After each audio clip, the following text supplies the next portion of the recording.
The Sisyphus-Christ Paradox, Karmic Entropy and the Utopian Impulse in a Natal Configuration of Radical Contradiction, by Professor Piscean at the School of Symbolic Studies. Preamble on the Archaeology of the Soul. The horoscope is not a fortune cookie to be cracked open for trivial predictions. It is the soul's architectural plan, rendered in the symbolic language of the cosmos. To read it is to engage in a form of psychic archaeology, where every aspect is a stratigraphic layer. Every house placement, a tomb revealing the artifacts of past lives, and every hard aspect, the tectonic fault line along which the present incarnation must necessarily fracture and reform. The chart under examination herein is not for the faint of heart. It presents a series of profound, seemingly irreconcilable contradictions, whose resolution is not to be found in a comfortable synthesis, but in the conscious, painful endurance of the tension itself. This is the chart of a Sisyphus condemned to perfect the aesthetics of a flawed reality, who is simultaneously a Christ figure compelled to dissolve the self into a utopian collective that perpetually betrays its own ideal. We shall explore the karmic foundations, project the concrete life events that this geometry necessitates, and ultimately decipher the soul's staggering mission. The primary drama of this life is established at the very threshold of consciousness. The ascendant in Taurus, we find a spirit-seeking incarnation within a fortress of sensory certainty. The native's one fundamental reflexive approach to life is one of building security, building resources, building a stable, intangible reality grounded in the physical world. This is the citadel of the self, designed for comfort, persistence, and gradual organic growth. It is sextile Saturn in Cancer, creating a tenacious, if anxious, capacity to build emotional and familial security, a diligent preservation of the hearth. However, the citadel is built on an ontological fault line. The ascendant is in a square aspect to Venus, and this is no minor affliction, for Venus is not a solitary planet here. It is part of a stellium in Pisces in the 11th house, conjoined with the Sun, Mercury, and Uranus. The square from the ascendant to Venus is therefore a square to this entire complex. The self's need for personal love, comfort, and aesthetic harmony, Taurus-Venus, is perpetually fundamentally at odds with an impersonal Uranian love for humanity and a Piscean yearning to dissolve into the collective. The personal is in a state of permanent low-grade war with the transpersonal. The native will experience a lifelong push-pull between the desire for a conventional, secure, and comfortable personal life and a compelling, often disruptive, call to serve a larger nebulous collective ideal. In early adulthood, this may manifest as a profound discomfort with their own material desires, seeing them as a spiritual failure. They may cycle through periods of building a beautiful, stable home, Taurus, only to suddenly abandon it for a communal living situation or a humanitarian cause, Pisces 11th, feeling trapped by their own possessions. Relationships will be particularly fraught. The desire for a stable partnership, Taurus, will be constantly undermined by a Uranian need for freedom and a Piscean compulsion to love everyone, leading to a series of connections that feel either too confining or too nebulous. The soul's first lesson is that the personal self, as defined by Taurus, is ultimately an obstacle to its own purpose and must be perpetually sacrificed.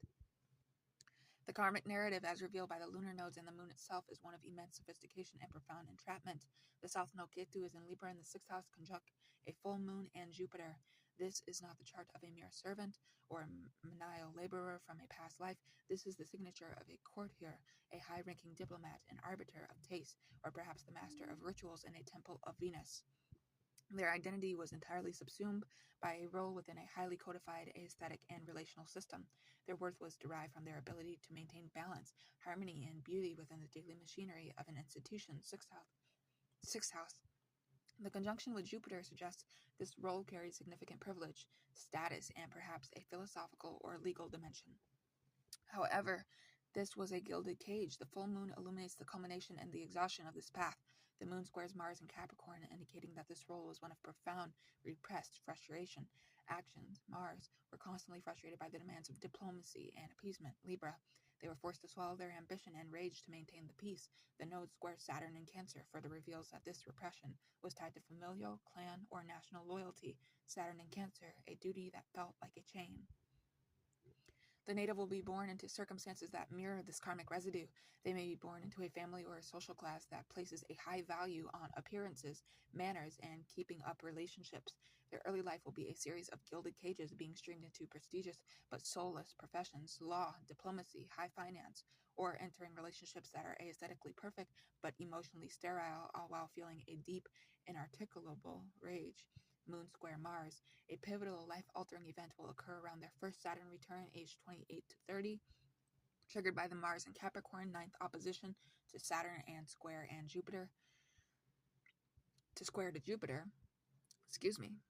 Triggered by the Mars and Capricorn ninth opposition to Saturn and square to Jupiter, this will likely involve a spectacular, professionally damaging act of rebellion, a public denunciation, an ethical stand that costs them everything, a burning of bridges that seems insane to onlookers. It is the Sisyphus finally refusing to push the stone. The North Node Rahu in Aries in the 12th house is the escape clause. The soul's mission is not to build better relationships in this incarnation, but to discover a self that exists prior to relationship. This is not the Aries of the warrior, but the Aries of the primal spark of consciousness, located in the house of the unconscious, isolation and liberation. The mission is to forge an identity through 12th house means, solitude, spiritual retreat, engagement with the marginalized and institutionalized, or a courageous confrontation with their own inner madness and chaos. They must learn to say, I am, without a reflective you. This is a terrifying path for a soul whose entire karmic history is based on we. The mind and its capacity for communication are not a refuge in this chart. They are a primary battleground. The conjunction of Saturn and Black Moon Lilith and Cancer in the 3rd house represents a foundational festering wound. This is the unspeakable family secret. Black Moon Lilith, the archetype of the repressed, wild, and vengeful feminine, is conjoined with Saturn, the planet of restriction and fear, and the sign of the family and the mother, located in the house of early communication and siblings. This configuration describes a childhood environment where a profound truth, likely related to the mother or a maternal lineage involving themes of power, sexuality, or betrayal, Lilith, was actively silenced, frozen in fear, Saturn. The natives' early attempts at self-expression were met with a chilling Saturnian injunction to be quiet, to not make a scene, to protect the family image, Cancer. The native will likely manifest this in youth as a speech impediment, a profound shyness, or simply as the good, quiet child who instinctively knows not to ask certain questions. The Mercury in Pisces trine the Saturn gives them a psychic, intuitive ability to feel the story swirling in the emotional undercurrents of the home, but the Mercury square Pluto in the 8th creates a paralyzing terror of exposing it, of digging too deep and unleashing a psychological hell. A major Plutonic transit such as Pluto conjunct the IC around midlife will act as a cosmic crowbar, forcing the secret into the light. This could be through the death of a parent, the discovery of hidden letters, or a sudden traumatic revelation that shatters the family mythos, causing a necessary but devastating breakdown.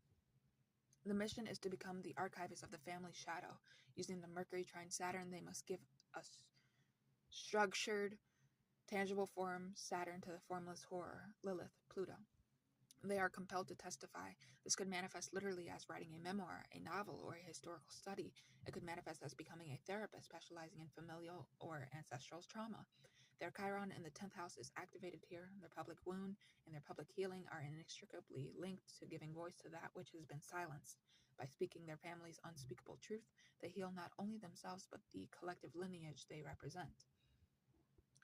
With the Sun, Venus, Mercury, and Uranus in Pisces in the 11th house, the native's core identity, Sun, is fused with a vision of spiritual, collective utopia. This is the idealist, the revolutionary dreamer, the one who believes in the possibility of unconditional universal love. The Sun-Venus conjunct Uranus makes this vision inherently eccentric, disruptive, and electric. They are not a gentle Piscean dreamer. They are a revolutionary of the heart, seeking to shatter conventional relationships in favor of a more Aquarian, free-loving, or spiritually unified collective. In early to mid-adulthood, the native will be irresistibly drawn into a group that perfectly embodies this dream, a radical political commune, a cutting-edge artistic movement, or a transformative spiritual community. This will be a period of ecstatic belonging where their Taurian need for security is satisfied by the collective 11th house, and their Piscean soul feels it has come home. However, the Uranus component ensures this cannot last. A crisis will inevitably occur, a schism, a scandal, a sudden betrayal by a charismatic leader, a Uranian figure. The Mercury square Pluto will ensure the native is one who uncovers the hidden power structures, the financial corruption, or the psychological manipulation Pluto festering beneath the utopian surface. They will be made the scapegoat, experiencing a devastating expulsion and disillusionment that shatters their core identity. This betrayal is karmically necessary. The soul's mission is not to find the perfect group, but to survive the destruction of the dream without collapsing into cynicism. They are destined to become a wounded healer of groups, Chiron and Aquarius in the 10th. Their ultimate role is to expose and heal the pathologies within collective structures. Their own experience as the scapegoat becomes their qualification. They may become a consultant who helps organizations navigate ethical crises, a visionary artist who critiques societal illusions, or a leader who builds communities with built-in safeguards against corruption. They teach the collective to dream with its eyes open.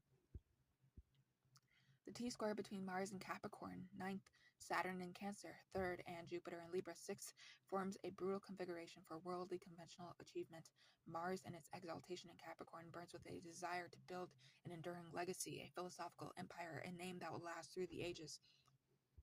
This ambition is directly opposed by Saturn in its fall in Cancer, which instills a profound sense of inadequacy, a voice that whispers of familial obligation and emotional insecurity, constantly undermining the drive for public success.